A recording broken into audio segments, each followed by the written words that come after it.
자, 창세기 38장을 묵상하고 있습니다. 오늘은 27절부터 30절까지입니다. 해산할 때에 보니 쌍테라, 해산할 때에 손이 나오는지라 산파가 이르되 먼저 나온 자라 하고 홍색실을 가져다가 그 손에 메었더니 그 손을 도로 들이며 그의 아우가 나오는지라. 산파가 이르되 네가 어찌하여 떠뜨리고 나오느냐 하였으므로 그 이름을 베레스라 불렀고 그의 형 곧 손에 홍색실 있는 자가 뒤에 나오니 그의 이름을 세라라 불렀더라. 네. 유다는 다말과의 불륜의 결과로 아이가 생겼다는 걸 알게 됩니다. 그죠? 오늘 보면은 그 이후의 얘기입니다. 그가 옳다라고 유다가 자신의 실수, 즉 언약을 지키지 못한 그 부분, 그리고 다말이 이 믿음의 공동체에 편입되기 위한 씨를 갖기 위한 그의 언약의 신실한 그가 의롭다라고 얘기합니다. 그것이 성경이 말하는 의인 것이죠. 하나님의 의입니다. 자, 두 명의 남편을 잃은 이 이방 여인 다말에게 하나님의 보상처럼 아이를 둘 주십니다. 쌍둥이를 주시죠. 자, 그리고는 처음에 나온 아이의 손에 홍색실을 메었습니다. 자, 유대 이스라엘이나 우리나 먼저 나온 아이가 쌍둥이 중에 형입니다. 자, 그 엄마 뱃속에 오래 있었다고 그 오래 있는 아이를 형으로 또 치는 문화도 있습니다. 미국 같은 문화. 네. 자, 그런데 형이 먼저 손을 내밀었는데 동생이 형을 제치고 나옵니다. 그리고 그 이름을 베레스라고 짓죠. 그래서 터치고 나왔다. 누군가를 제치고 나왔다는 겁니다.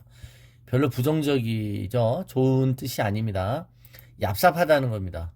근데 왜 이 유다와 다말에 대한 얘기를 하면서 또 이 얘기를 왜 기록했을까요? 그쵸? 성경은 이유 없이 기록하지 않습니다. 예. 예수님은 바로 이 유다 지파에 또 그리고 이 베레스의 혈통을 통해 오십니다. 즉 유다 지파는 유다가 며느리 다말과 관계를 맺음으로 낳은 불륜의 아들로 인해 생겨난 것입니다.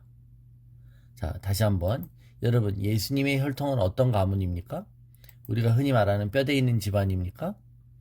혈통이 순결하고 고상한 것입니까? 그렇지 않습니다. 다말은 은혜를 붙잡기 위해 은혜를 도둑질한 여자처럼 보입니다. 그리고 그가 낳은 쌍둥이 중 동생 베레스도 새치기를 한 것 같습니다. 그랬더니 한 명 더 생각나죠? 야곱은 어떻습니까, 여러분? 형의 뒤꿈치를 잡아챌 정도로 사기꾼과 같은 야곱은 어떻습니까? 이 모든 사람이 언약의 백성 가운데 들어와 있습니다. 예수님 앞에 나와 딸의 그 귀신 들림을 해결해달라고 외쳤던 수로보니게 여인을 기억하시죠? 그 여인은 예수님께 외쳤습니다. 개들도 주인의 상에서 떨어진 부스러기를 먹습니다. 이것은 은혜를 구걸하는 모습이라는 것처럼 보이죠? 스스로를 개라고 불리우는 것을 마다하지 않았습니다. 은혜를 받으려면 내가 개라고 불리우는 것이 부끄러운 것이 아님을 알았던 것이죠. 그죠? 그것이 그녀의 믿음이었습니다. 인간의 부끄러운 죄성 가운데서도 하나님 나라의 은혜는 계속됩니다. 그래서 여러분, 천국은 침노하는 자의 것입니다. 자, 천국은 침노하는 자의 것이라는 게 천국은 침노를 당한다의 의미도 있고 천국은 어둠을 침노한다의 개념도 있어요. 자, 그럴 때 여러분, 이 장 전체가 수치에 대한 얘기를 하고 있다고 그랬죠. 그러니까 우리가 무엇을 부끄러워하는가의 문제인 겁니다. 유다는 되게 체면을 중시하는 부끄러움을 되게 부끄러워할 줄 아는 사람이었습니다. 그죠? 그래서 자신의 죄가 드러난 것을 부끄러워했습니다. 그는 자신의 죄가 드러날까봐 이 자신이 만났던 창녀를 수소문하는 것을 중간에 포기할 정도의 사람이었죠. 그러나 다말이 내민 중표를 보는 순간 그는 또 다른 부끄러움을 인식하기 시작합니다. 그것은 하나님 앞에서의 진정한 부끄러움인 것이죠. 우리가 하나님 앞에서 자각한다라는 거, 하나님의 영광 앞에서 우리가 우리 자신을 깨닫는다는 것은 어떻게 보면 여러분 이사야 선지자가 또 하나님 앞에서 우리가 하나님의 그 거룩한 하나님의 임재 앞에 서 있을 때 우리는 누구나 다 부끄러움을 느낄 수밖에 없을 거예요. 그죠? 영광이 있다면 우리는 우리의 부끄러움, 그래서 우리가, 그 영광 앞에 우리는 이 부끄러움을 갖고 있는 존재는 죽을 수밖에 없다는 걸 깨닫지 않습니까? 그래서 하나님이 드러나실 때, 하나님이 나타나실 때, 진정한 수치가 무엇인지 비로소 깨닫게 되는 것입니다. 유다는 언약을 지키지 않은 것, 자신이 믿음의 공동체를 떠났다는 사실에 대한 그 수치를 자각하기 시작합니다. 그리고 그 자신의 수치를 스스로 가리우려고 하는 것이 진정한 부끄러움인 것을 알게 되는 것입니다. 자, 명예와 수치를 자각하면서 자신이 잘못했다고 말할 수 있게 되는 것이죠. 진정한 부끄러움이 무엇인지를 알게 되면 자신의 드러내도 되는 수치를 그저 솔직하게 얘기하는 것입니다. 그래서 내가 죄인입니다 라고 두 손 들고 나오는 것이죠. 유다가 적어도 그 순간은 거짓말하고 변명하려는 그 부끄러움이 자신의 수치가 드러나는 것보다 더 컸던 것입니다. 네. 그래서 우리가 우리 죄를, 은밀한 죄나 우리의 죄를 솔직하게 정직하게 고백할 때 드는 그 수치를 하나님 앞에서 우리가 느끼는 수치가 덮어버리는 것이죠. 그럴 때 하나님은 저와 여러분의 수치를 바꿔주십니다. 이게 하나님이 우리에게 주시는 의의 아닙니까? 예. 우리는 요새 한동안 우리 나라를 힘들게 했던 많은 문제를 야기했던 사람들이 그 수치를 인정하지 않는 모습들을 많이 보잖아요. 오히려 자신의 명령을 따른 부하를 탓하고 이렇게 남한테 그 책임을 회피하는 걸 보면서 어떻게 보면 우리가 잘못을 저질렀던 것도 중요하지만 그것을 순수히 인정할 줄 아는 어떤 그 수치에 대한 정확한 개념을 갖고 있는 사람들이 참 고픈 시대에 살고 있습니다. 자, 다말은 모든 것을 걸고 이스라엘의 씨를 구했습니다. 시댁에서 얼마나 천덕꾸리기 대우를 받았을까요? 그냥 웬만하면 포기하고 지네 고향 사람 만나서 새 시집가지 이럴 수도 있는데 그녀는 창녀로서의 변장까지 하며 이 집안의 씨를 구하는 그 열심을 아무도 막지 못했던 것이죠. 그래서 여러분, 우리가 하나님의 은혜를 구하기 위해서 부끄러움을 무릅쓰는 것은 부끄러운 것이 아니라는 것입니다. 여러분, 내가 차라리 굶어 죽을지언정 구걸하진 않겠다. 여러분, 그것은 그만한 가치가 없는 것은 그래도 돼요. 그러나 그것이 없으면 결코 안 된다고 할 때는 여러분, 별의별 짓을 다해서라도 그것을 얻어내야 되는 것이죠. 영원한 것을 위해서 영원하지 않는 것들을 포기하는 것이 결코 바보가 아니었던 것처럼 다말은 영원한 것을 위해서 영원하지 않은 것들에 대해서 수치를 느끼는 것을 별로 개의치 않았다는 겁니다. 그래서 여러분, 오늘 우리가 묵상하는 다말은 예수님이 이 땅에 인간의 모습으로 오시도록 그 통로로 쓰임받은 성모 마리아의 예표라고 할 수 있습니다. 마리아도 예수님을 낳기 위해서 처녀가 애를 임신했다는 소리를 들어야만 했습니다. 그죠? 도대체 그죠? 사람들이 수근수근 거렸을 거 아니에요. 그 소문이 하도 퍼져갖고 정혼했던 요셉의 귀에까지 들렸던 거 아닙니까? 그럼에도 불구하고 그녀는 오해받거나 참 모함을 받거나 하는 그 모든 것들을 개의치 않았다는 겁니다. 아담과 하와는 하나님의 영광 가운데 있을 때 범죄하기 전에 벌거벗었지만 수치를 느끼지 않았습니다. 영광으로 옷 입고 있었기 때문입니다. 그러나 그들이 죄를 지을 때 그들에게 수치에 대한 의식이 찾아옵니다.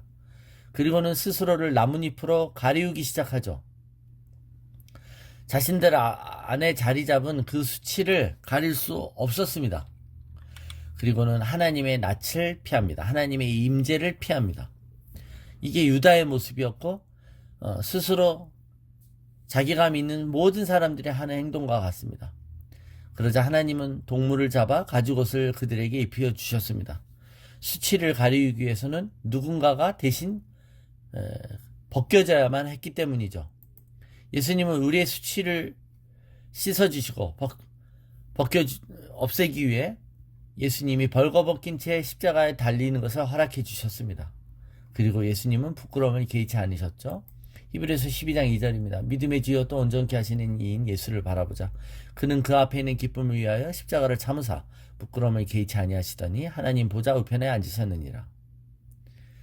그러니까 여러분, 우리가 얼마나 간절하고 우리가 원래 원하는 목표가 있고 우리가 포기할 수 없는 것이 있다면 수치는 더 이상 수치가 아닌 것이죠. 수십 년 전에 우리나라에 실제로 있었던 일입니다. 2층 목욕탕에 화재가 일어났습니다. 그러자 그 목욕탕에서 사람들이 막 구조를 요청했어요. 그러던 중 한 난간에 어떤 엄마가 아이를 안고 벌거벗은 채 창문에 매달려 있었습니다. 한 손으로는 아이를 안고 한 손으로는 난간을 붙잡은 채 말이죠. 엄마는 아이를 생각하느라 자신이 벌거벗은 것을 전혀 의식하지 않았고 부끄러워하지 않았습니다. 만일 엄마가 자신의 부끄러움을 가리우느라 차라리 아이랑 죽겠다고 선택했다면 그것이 오히려 그 엄마의 진정한 부끄러움이 되었을 것입니다. 십자가는 거짓된 수치를 폭로합니다. 그래서 그 거짓된 수치로 인한 소외를 제거함으로 사람들을 수치에서 해방시키시는 하나님의 지혜입니다. 로마서 10장 11절입니다. 성경에 이르되 누구든지 그를 믿는 자는 부끄러움을 당하지 아니하리라 하니. 이사야 54장 4절입니다. 두려워하지 말라 네가 수치를 당하지 아니하리라. 놀라지 말라 네가 부끄러움을 보지 아니하리라. 네가 네 젊었을 때의 수치를 잊겠고 과부 때의 치욕을 다시 기억함이 없으리니. 여러분, 우리가 하나님의 은혜를 붙잡기 위해서 잠시 세상에서 부끄러울 수 있습니다. 그러나 믿음은 궁극적으로 우리를 영광으로 옷 입게 합니다.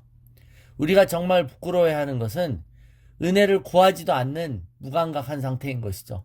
생명길로 나오지 않는 그런 게으름인 것입니다. 은혜에 목말라 해야 하고 배고파야 함에도 하고 목말라 하지 않고 배고파지 않는 그 믿음이 죽은 상태, 그 죽어있는 상태를 더 부끄러워해야 되는 것입니다. 여러분, 앞으로 우리가 살 세상은 예수 믿는 것을 더 부끄럽다라고 여기는 세상이 펼쳐질 것입니다. 우리가 이미 코로나 때 그걸 경험했잖아요. 사람들이 믿는 사람들을 손가락질합니다. 하나님 말씀대로 살려고 하는 사람들이 오히려 광신자이고 이상한 사람들이라고 업신여김을 받을 것이고 받고 있습니다.